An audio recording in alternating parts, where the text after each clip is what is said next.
Hello students. Last लेक्चरमध्ये आपण religious and charitable activities ही एंट्री कव्हर केली होती. Now we are going to fourth sector, health care services. So come on page number 4.28. आपण इथे health care services बघणार आहोत. सो याच्यामध्ये तीनच एंट्रीज कव्हर केलेल्या आहेत. सो त्या आपल्याला स्टडी करायच्या आहेत आणि एक्झाम पर्स्पेक्टिव्हनी ही एंट्री जी आहे ती खूप महत्वाची आहे, कारण एक्झाम मध्ये यावरती हमखास एकतरी प्रश्न जो आहे तो विचारला जातोच जातो. Okay. So first of all I will give you a task. तुम्ही या तिन्ही एंट्रीज ज्या आहेत त्या एकदा रीड करा and then we will start.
Okay, so let start. 46 entries जी आहे फार अनालिसिसची गरज नाहीये. C, services by veterinary clinic in relation to health care of animals or birds. So ज्याला गुरांचे डॉक्टर असं म्हणतात किंवा बर्ड्स आणि अॅनिमल्स यांचं जे क्लिनिक असतं, सो त्या क्लिनिकने दिलेली कुठचीही सर्व्हिस जी आहे ती एक्झम्प्ट आहे. सो मग ती अॅनिमल्स याच्यामध्ये काही कंडिशन घातलेली नाही की इतक्या अमाऊंट असेल किंवा इतक्या अॅनिमल्स साठी दिली असेल किंवा मग डोमेस्टिक अॅनिमल्स किंवा ज्याच्यामध्ये आपण म्हणतो की कमर्शियल अॅनिमल्स साठी काही असं काहीही नाहीये. व्हेटरनरी क्लिनिक जे आहे म्हणजेच व्हेटरनरी डॉक्टर्स जे असतात त्यांनी दिलेल्या सगळ्या सर्व्हिसेस ज्या आहेत ह्या एक्झम्प्ट आहेत. त्याच्यावरती जीएसटी अट्रॅक्ट होणार नाही. ओके, सो आय थिंक हे क्लिअर आहे. हा, सेकंड एंट्री. आता थर्ड एंट्रीवर जाऊया आधी. Services provided by the cord blood bank by way of preservation of stem cells or any other service in relation to such preservation. So cord blood bank म्हणजे काय, तर जी लहान बाळ जेव्हा जन्माला येते तेव्हा त्याची जी नाळ असते ती प्रिझर्व केली जाते. ते स्टेम सेल्स जे असतात ते प्रिझर्व केले जातात. त्या हे प्रिझर्व ज्या ठिकाणी केले जातात त्याला कॉर्ड ब्लड बँक असं म्हणतात. सो ते का प्रिझर्व केले जातात, तर पुढे जाऊन उपचारासाठी त्याच्यावरती त्या सेल्सचा खूप जास्त उपयोग होतो. असा मेडिकल रिसर्च त्याच्यावर चालू आहे. त्यामुळे ह्या आय थिंक त्याची एक ऍडव्हर्टिजमेंट पण होती. आय थिंक ऐश्वर्या रॉय बच्चन त्याची ऍडव्हर्टाईज करायची. आय एम नॉट शुअर, पण त्याची ऍडव्हर्टिजमेंट पण टीव्ही वरती येत होती. सो त्या कॉर्ड ब्लड बँक्स ज्या आहेत त्या ह्या स्टेम सेल्स प्रिझर्व करण्याच्या ज्या काही सर्व्हिसेस प्रोव्हाइड करतात त्या एक्झाम्प्ट आहेत. सी, त्याचं एक्सप्लेनेशन कुठेतरी आपल्याला आयएससी च्या मध्ये दिलेलं असेल.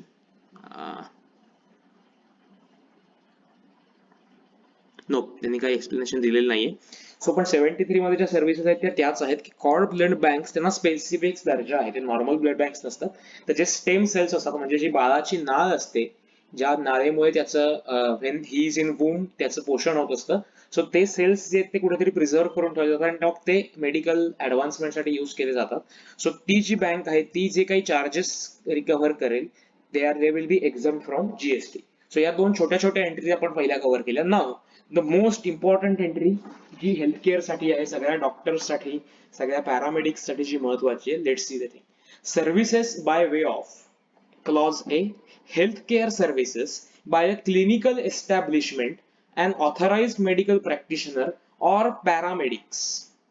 हेल्थकेअर सर्व्हिस कोणी प्रोव्हाइड केलेली असली पाहिजे, एकतर clinical establishment second thing authorised medical practitioner or paramedics, किंवा services by way of clause B, services provided by way of transportation of patient in an ambulance other than those specified in A above.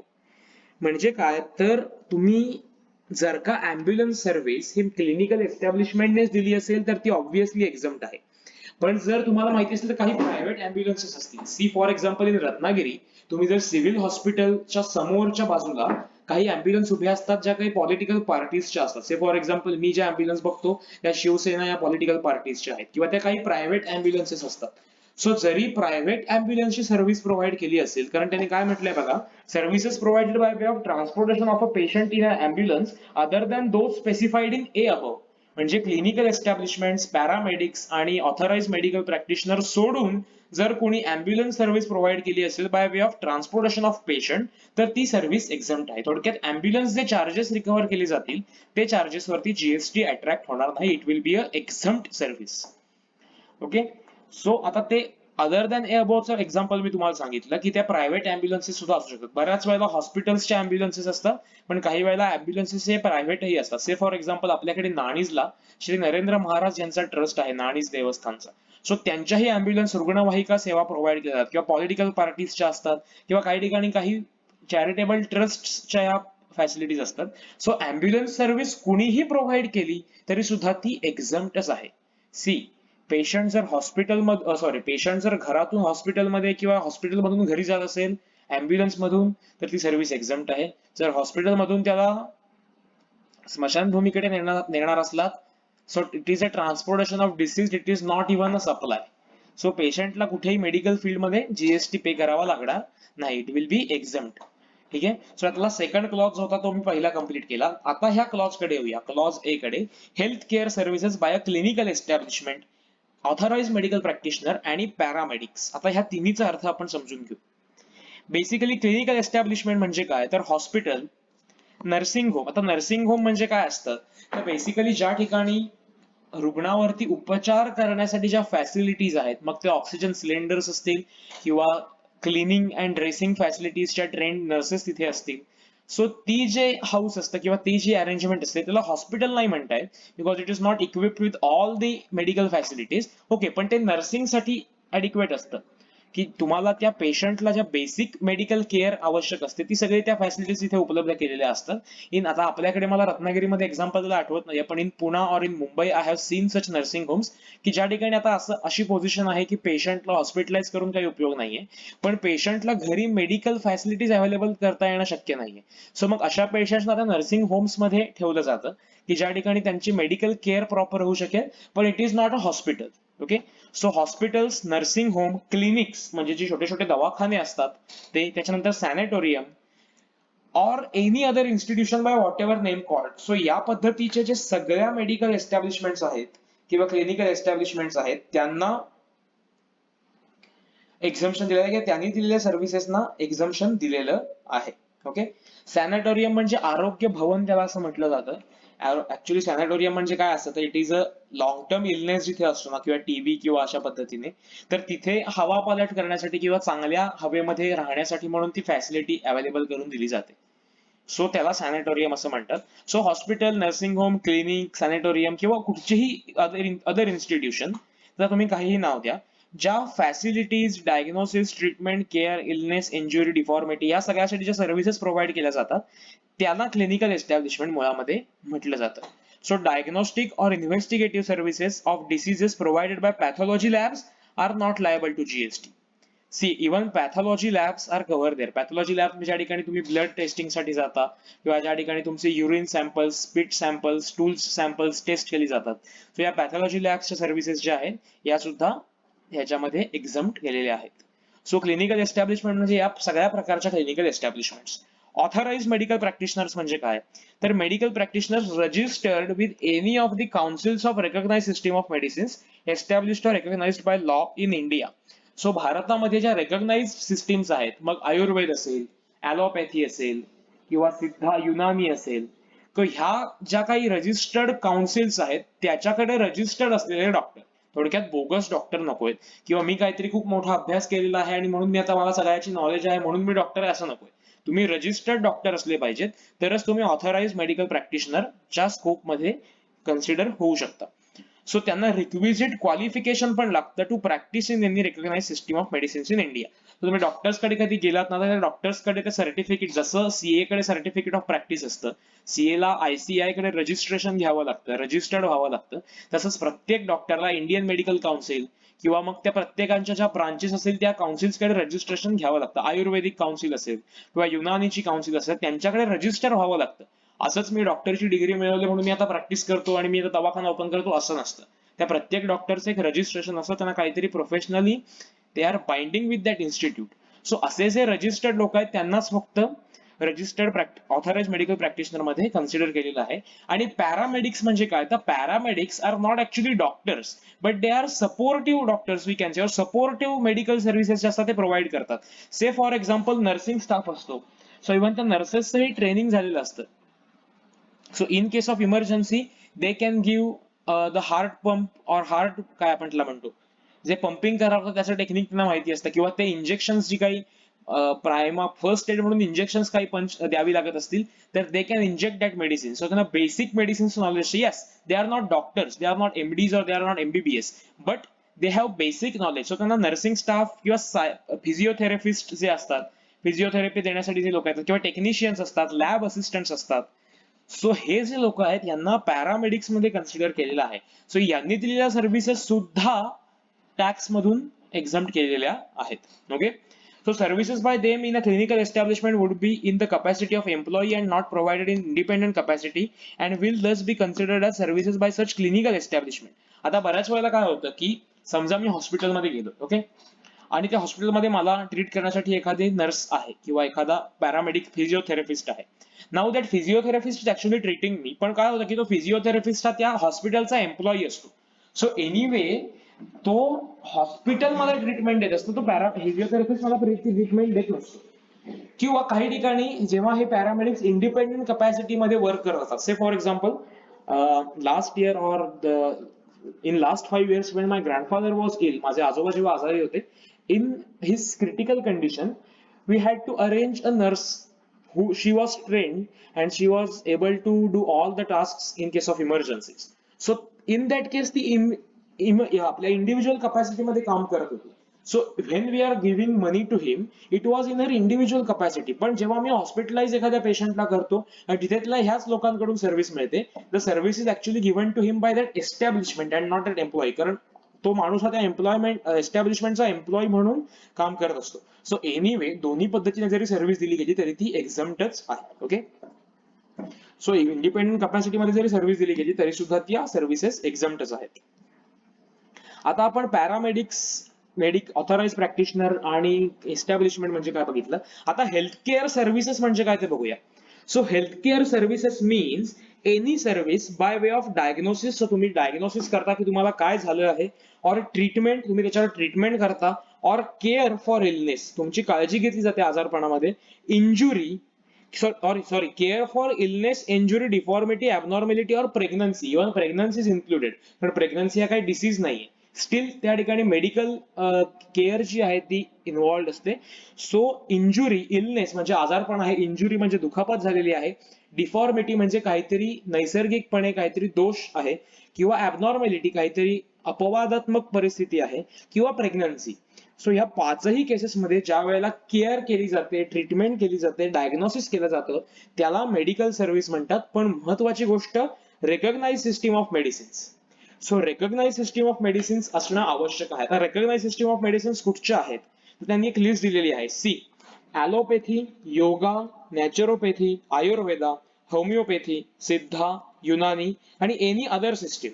So basically हा तुम्हाला माहिती असल्याच पाहिजेत. Allopathy, homeopathy, naturopathy, yoga, Ayurveda, Siddha, Unani.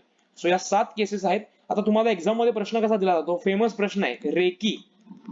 Recce is also medical, आपण काय म्हणतो, treatment system आहे, पण ती रेकॉग्नाइज नाहीये. मग रेकी सिस्टीमच्या अंडर जर सर्व्हिस दिली गेली तर ती टॅक्सेबल होईल का एक्झम्प्ट होईल? ऑब्व्हियसली टॅक्सेबल होईल. त्याला एक्झम्पशनचा बेनिफिट मिळणार नाही, कारण रेकी ही रेकॉग्नाइज सिस्टीम नाहीये. आता हे मी फॉर एक्झाम्पल दिलंय, आय डोंट नो की आता रेकीला रेकॉग्निशन आहे का नाही, पण तुम्हाला ह्या 7 सिस्टीम सोडून जर एखादी सिस्टीम दिली गेली, रेकी किंवा ब्रह्मविद्या किंवा आणखीन कुठची सिस्टीम, तर त्यासाठी ते स्पेसिफिक नोट आन्सर मध्ये एक्झाम मध्ये देतील की ही जी सिस्टीम आम्ही सांगतोय ही रेकॉग्नाइज सिस्टीम आहे की नाही. सो ती जर रेकॉग्नाइज सिस्टीम असेल तर एक्झाम्पशन आहे, जर ती रेकॉग्नाइज सिस्टीम नसेल तर एक्झाम्पशन नाही. लक्षात येते. सो ही गोष्ट तुम्हाला लक्षात ठेवायला हवी की it should be recognise system of medicines in India. आणि बाहेर नको, अमेरिकेत रेकॉग्नाइज आहे तर आम्हाला उपयोग नाही, जीएसटी आम्ही इंडियासाठी बघतोय. सो इंडियामध्ये ती सिस्टीम जी आहे ती एक्झम्प्ट असायला हवी. सो मेडिकल सर्व्हिस म्हणजे काय आपण बघितलं. आता महत्वाची गोष्ट की ह्याच्यामध्ये काय इन्क्लूड होत नाही, तर ह्याच्यामध्ये does not include the hair transplant or cosmetic or plastic surgery except when undertaken to restore or reconstruct anatomy or functions of body affected due to congenital effects, developmental abnormalities, injury or trauma. So cosmetic surgeries ज्या आहेत किंवा hair transplant surgeries ज्या आहेत, plastic surgeries ज्या आहेत, त्यांना एक्झम्पशन नाहीये, या सर्व्हिसेस टॅक्सेबल आहेत. पण समजा असं झालंय की एखाद्या विक्टिम वरती ऍसिड अटॅक झालेला आहे, ओके, आणि त्या ऍसिड अटॅक मध्ये कुठेतरी चेहऱ्याला इंजुरी झाली आणि म्हणून प्लास्टिक सर्जरी करावी लागते. सो ही प्लास्टिक सर्जरी रिक्वायर्ड आहे. इट इज टू रिकन्स्ट्रक्ट और restore the anatomy of the body. बॉडीमध्ये जी ऍक्च्युअली रेग्युलराइज करण्यासाठी म्हणून आम्ही ती सर्व्हिस प्रोव्हाइड करतोय, मग त्याला एक्झम्पशन आहे. म्हणजे सगळ्या कॉस्मेटिक सर्जरीजना एक्झम्पशन आहे का? नाही. ओके, माधुरी दीक्षित तरुण राहण्यासाठी किंवा तरुण दिसण्यासाठी किंवा दिशा पटनी टू लुक यंग तिच्या चेहऱ्याची ज्या सुरकुत्या असतात त्या घालवण्यासाठी प्लास्टिक सर्जरी करून घेते. हे गरजेचं होतं का? Was that surgery necessary to restore the anatomy of human body? Human बॉडीचं जे काही स्ट्रक्चर आहे ते रिस्टोर करण्यासाठी सर्जरी आवश्यक होती का? नव्हती आवश्यक. It was done for some commercial purposes, it was done for cosmetic purposes, मग त्याला एक्झम्पशन नाहीये. Such surgeries are taxable. पण जर एखाद्या व्यक्तीवर ऍसिड अटॅक झालाय किंवा एखाद्या व्यक्तीवर काही अपघातामुळे प्लास्टिक सर्जरी करावी लागली किंवा हेअर ट्रान्सप्लांट करावा लागतोय, इन दॅट केस मग ती सर्व्हिस जी आहे ती टॅक्सेबल होणार नाही, ती एक्झम्प्ट होईल. कारण it is to restore the anatomy of body, it is to reconstruct the anatomy of body. So जी ऍक्च्युअली नेसेसरी सर्व्हिस आहे. आता तुम्ही प्रश्न मला कसा विचारायचा की ही कॉस्मेटिक सर्जरी केली, ही गरजेची होती का actually for living as a normal person? Medically fit म्हणून राहण्यासाठी सर्जरी नॉर्मल आवश्यक होती का? इफ आन्सर इज येस, तर ती सर्व्हिस एक्झम्प्ट आहे. पण इफ आन्सर इज नो, काही गरज नव्हती, सुरकुत्या काय वय वाढतं तसं पडत जाणार आहेत, हा तुम्हाला तरुण दिसायचं म्हणून तुम्ही ते करत असाल तर इट इज नॉट एक्झम्प्ट. मग ती सर्व्हिस जी आहे ती टॅक्सेबल कन्सिडर केली जाईल. ओके, सो हा फॅक्टर लक्षात ठेवायचा. याच्यावरती हमखास प्रश्न विचारला जातो. नाव आता हॉस्पिटल्स रिलेटेड काही आणखीन गोष्टी आहेत ज्या तुम्हाला दिलेल्या आहेत. So will see that one page. Rent of rooms provided to in patients. So hospital जे काही रूम रेंट चार्ज करतं, सी तुम्हाला हॉस्पिटलमध्ये ऍडमिट केलं असेल, तुम्हाला स्पेशल वॉर्ड असेल, तुम्हाला जनरल वॉर्ड असेल, तुमच्याकडून तिथे अकोमोडेशनसाठी जे काही पैसे चार्ज केले जातात. आता मेडिकल ट्रीटमेंटसाठी डॉक्टर्सची फीज वेगळी आहे, पण हॉस्पिटलमध्ये ऍडमिट करून घेतल्याबद्दल जे काही रूम रेंट तुमच्याकडून कलेक्ट केलं जाईल, it is for medical care, त्याच्यामुळे ते एक्झम्प्ट आहे. Okay. Second thing, services provided bye senior doctors और कन्सल्टंट्स और टेक्निशियन्स. सो समटाइम्स काय होतं की हॉस्पिटलमध्ये तुम्ही आता समजा आपल्या रत्नागिरीमध्ये मी प्रॅक्टिकल बघितलेली गोष्ट की बऱ्याच वेळेला व्हिजिटिंग डॉक्टर्स असतात. तुम्ही चिरायू हॉस्पिटल आपल्याकडे खूप फेमस हॉस्पिटल आहे, ते जर तुम्ही कधी चुकून माकून गेला असलात, शक्यतो जायची वेळ येऊ देत नको कोणावरही, पण जर तुम्ही ऑब्झर्व करत असाल तुम्हाला तिथे लक्षात आलं पाहिजे की तिथे व्हिजिटिंग डॉक्टर्स लिहिलेले असतात की who are experts. So they come from Mumbai, they come from Pune, they come from Bangalore. They are experts in that. They have their establishments in that city. But to provide services to patients in Ratnagiri, they come to visit that hospital at that time. So they are not employees of that hospital. ते हॉस्पिटलचे नोकर नाहीयेत. मग काय होतं तर hospital higher senior doctors और consultants or technicians independently. Such persons do not have any contract with the patient. Hospitals pay them consultancy charges and there is no employer-employee relationship between them. It is clarified by CBIC that the services provided by such senior doctors or consultants or technicians, whether employees or not, are healthcare services which are exempted from GST. आता काय होतं की suppose एक doctor आहे, एक hospital आहे, ते hospital I think private limited company असेल किंवा ट्रस्ट असेल व्हॉट एव्हर, आणि हा पेशंट आहे. आता हा पेशंट ज्या फीज पे करतो, ह्या फीज तो हॉस्पिटलला पे करतो आणि हॉस्पिटलला सर्व्हिस रेंडर करतं. तसं डॉक्टर ऍक्च्युअली हॉस्पिटलला सर्व्हिस रेंडर करतो आणि हॉस्पिटल डॉक्टरला ऑनररियम म्हणतात त्याला किंवा त्याला कन्सल्टन्सी चार्जेस म्हणतात ते पे केले जातात. सो ऍक्च्युअली ट्रीट करतो डॉक्टरच पेशंटला, पण सर्व्हिसेस कशा रूट केल्या जातात की पेशंट म्हणतो मी हॉस्पिटलची सर्व्हिस घेतली, हॉस्पिटल म्हणतो आम्ही पेशंटला सर्व्हिस दिली, पण ही सर्व्हिस आम्ही कोणाला सब कॉन्ट्रॅक्ट, हे सब कॉन्ट्रॅक्टिंग सारखं होतं की हॉस्पिटल ते कॉन्ट्रॅक्ट डॉक्टरकडे सोपवतं. सो ऍक्च्युअली डॉक्टरचा पेशंट बरोबर काहीही कॉन्ट्रॅक्ट नसतं. सो इन दॅट केस आता हा डॉक्टर जी हॉस्पिटलला सर्व्हिस देतोय, सी हॉस्पिटल पेशंटला जी सर्व्हिस देतोय ही ऑलरेडी एक्झम्प्ट आहे, because hospital is a clinical establishment. आता डॉक्टर जी हॉस्पिटलला सर्व्हिस देतो आणि त्यासाठी डॉक्टरला जे हॉनरेरियम मिळतंय, जे चार्जेस मिळत आहेत, ह्यावरती जीएसटी चार्ज करावा लागेल का? तर आन्सर इज नो, कारण ती सुद्धा डायग्नोसिसची सर्व्हिस आहे, ती सुद्धा मेडिकल केअर हेल्थ केअर सर्व्हिसच आहे. त्यामुळे डॉक्टरने हॉस्पिटलला प्रोव्हाइड केलेली सर्व्हिस सुद्धा जीएसटी मधून एक्झम्प्ट केलेली आहे. ओके, सो आपण हे दोन पॉईंट बघितले, एक तर rent of room, then rent of the amount paid to senior doctors किंवा amount received by senior doctors is exempt supply. Amount charge by hospital from patients. आता सपोज त्यांनी एक केस दिली बघा, in above cases suppose hospital charges from patients say rupees 10,000 and pay to the consultant technicians only 7,500 and keep the balance for providing ancillary services which include nursing care, infrastructure facilities, paramedic care, emergency services, checking of temperature, weight, blood pressure, etc. So going through the definition of healthcare services, it can be inferred that hospitals also provide healthcare services. ह्याच example की hospital यांच्याकडून 10,000 rupees charge करत आहे, ही service सुद्धा हेल्थकेअरच आहे, त्यामुळे तीही एक्झाम्प्ट आहे. आणि डॉक्टर हॉस्पिटलकडून 7,500 रुपीज चार्ज करतो आहे, ती सर्व्हिस सुद्धा एक्झम्प्टच आहे. So entire amount charge by them from patients including the retention money, म्हणजे 2,500 जे हॉस्पिटलने रिटेन केले, that fees or payment made to the doctors etc is towards the healthcare services, so they are exempt. So या दोन्ही services, हॉस्पिटलने पेशंटला दिलेली service सुद्धा एक्झम्प्ट आहे आणि डॉक्टरने हॉस्पिटलला दिलेली सर्व्हिस सुद्धा एक्झम्प्टच आहे. ठीक आहे. Next thing, food supplied to the patients. आता हॉस्पिटलमध्ये बऱ्याच वेळेला कॅन्टीन सुद्धा असतात. आता ज्यावेळी दोन गोष्टी लक्षात ठेवा, ज्यावेळी जो ऍडमिटेड पेशंट्स असतो, इन पेशंट्स असतात, त्यांना जे फूड सप्लाय केलं जातं, रात्रीचं जेवण, दुपारचं जेवण, सकाळचा नाश्ता, जे हॉस्पिटलच्या ऍडमिनिस्ट्रेशन कडून प्रोव्हाइड केलं जातं, it is a part of health care service. Okay, so it is a part of health care service, कारण ते अंडर मेडिकल ऑब्झर्वेशन असतं. त्या पेशंटला काय चालतं काय नाही हे सगळं बघून ते जेवण दिलं जातं. सो ऍडमिटेड पेशंटला जे फूड प्रोव्हाइड केलं जाईल, it is a health care service, it is a part and parcel of health care service. पण असं आहे की माझा कोणीतरी रिलेटिव्ह ऍडमिट आहे आणि त्याच्याबरोबर मी हॉस्पिटलला गेलो आणि कॅन्टीनला जाऊन मी वडापाव खाल्ला किंवा मी मिसळ खाल्ली किंवा मी पोहे खाल्ले. Okay, so that service is not provided to as a part of health care service. ती सर्व्हिस माझ्या इंडिव्हिज्युअलला प्रोव्हाइड केलेली आहे आणि not as a part of health care service. त्या सर्व्हिसवरती टॅक्स पे करावा लागेल. ठीक आहे. So healthcare services provided by clinical establishment will include food supply to the patients, but such food may be prepared by the canteens run by hospitals or may be outsourced to the hospitals from outdoor caterers. काही ठिकाणी hospitals जे आहेत, hospitals आहेत, ती food supply हा outsource करतात. म्हणजे कोणतरी ते एक चांगलं अन्न बनवणारा किंवा चांगलं कॅन्टीन रन करणारा बघतात आणि तेव्हा सांगतात की ओके, आमच्या हॉस्पिटलला सगळं लागणारा फूड जे आहे ते तू प्रोव्हाइड करायचा, आम्हाला ते परत सामान आणा, मग ते किचन मेंटेन करा, हे आम्हाला त्रास नकोय. हे तुम्ही बघितलं असतं अगेन चिरायू हॉस्पिटलला आपल्या इकडे बघता येईल की चिरायू हॉस्पिटल जिथून जो नाचणे रोडकडे एक रस्ता जातो, तिथे एक आय थिंक केळकर उपहारगृहाची ब्रांच आहे. सो आय थिंक ते आउटसोर्सिंगचं contract, I'm not sure, मला काही फॅक्ट्स माहिती नाहीत, पण अशा पद्धतीने बऱ्याच वेळेला आउटसोर्स केलं जातं. जस्ट अ प्रॅक्टिकल एक्झाम्पल होतं म्हणून मी तुम्हाला सांगितलं. So when outsource there is no ambiguity that supplies shall charge tax as applicable and hospital will get no ITC. आता ज्यावेळी एक आउटसोर्स केली जाईल फॅसिलिटी, त्यावेळी रेस्टॉरंटला त्याचं क्रेडिट मिळेल का? नाही मिळणार, कारण ते फूड अँड ब्युरेजेस आहेत ना. अगेन फूड अँड ब्युरेजेसचा क्रेडिट ब्लॉक्ड आहे, कारण हॉस्पिटल काय फर्दर सप्लाय करत नाही, हॉस्पिटल मेडिकल केअरचा सप्लाय करत आहे. ओके, सो त्याचं क्रेडिट जे आहे ते हॉस्पिटलला मिळणार नाही. अगेन जे रेस्टॉरंट नाही, जे फूड चार्जेस पेशंट्स कडून चार्ज केले जातील, so food supply to in patients म्हणजे admitted patients as advised by the doctor or nutritionist is a part of composite supply of healthcare services and not separately taxable. Correct? Other supplies of food by hospital to patients not admitted or their attendants or visitors are taxable. हा point मी तुम्हाला सांगितला की मी हॉस्पिटलला माझ्या बहिणी कोणतरी patient आहे तिला बघायला गेलो होतो आणि जस्ट कॅन्टीनला मी काहीतरी ब्रेकफास्ट केला, त्यासाठी कन्सिडरेशन पे केलं, याच्यावरती हॉस्पिटलला पे करावं लागेल GST. This is taxable supply. लक्षात घ्या, दिस इज टॅक्सेबल सप्लाय. सो ह्याच्यामध्ये कुठेही अँबिग्युइटी नाहीये, हे तुम्हाला लक्षात घ्यायला हवं.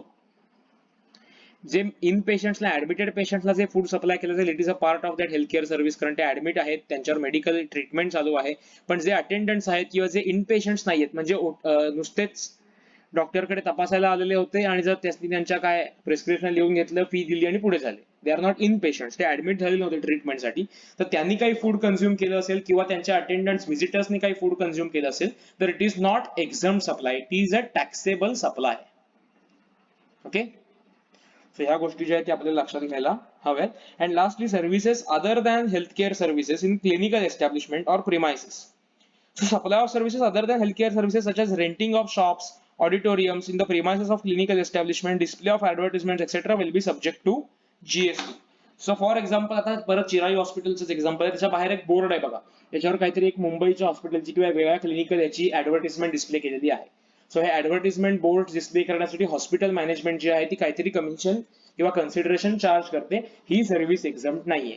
किंवा जर आम्ही मेडिकल शॉप असेल, बऱ्याच वेळा तुम्ही बघा हॉस्पिटलच्या बाजूला मेडिकल शॉप्स असतात, सो त्या शॉप जर का रेंट आउट केलं असेल तर त्या शॉप कडून मिळणारं रेंट, कारण renting of immovable property for commercial purpose is a taxable service.